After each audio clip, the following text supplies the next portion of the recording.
Sebastian Super Comic Impact bringing you another impactful origin, and this week we're going to be talking about a supervillain, Leland Owlsley, aka the Owl.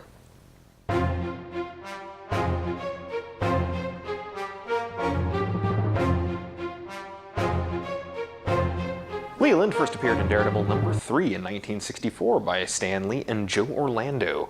Leland Owlsley was once a successful financial investor until all his years of tax evasion and crooked business practices were exposed. The Owl had already been pooling his resources, and rather than fight the charges, he took up residence in a hideout across the Hudson River and pursued a brand new career as a crime lord. The Owl had already been pooling a lot of his money into researching superpowered enhancements, and eventually yielded a serum which granted him the ability to glide. And of course that later developed into flight. He eventually captured Daredevil and decided that he would execute Daredevil in front of all the crime bosses in New York City to prove himself the best of the best. Eventually, Daredevil escaped, and the Owl decided to hunt him down and take him out himself. During the ensuing fight, though, the Owl realized that he didn't have enough superpowers to take on the Daredevil and decided to flee the fight and come back and fight another day.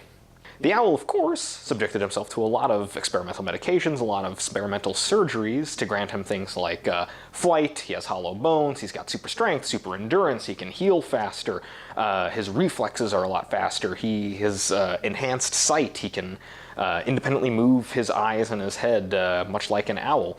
And eventually, in the comics, that has sort of led him down that path of characters like the Lizard, or Killer Croc. You know, the mutation is sort of taking over his body, lending himself more and more to sort of that animal part of the human brain.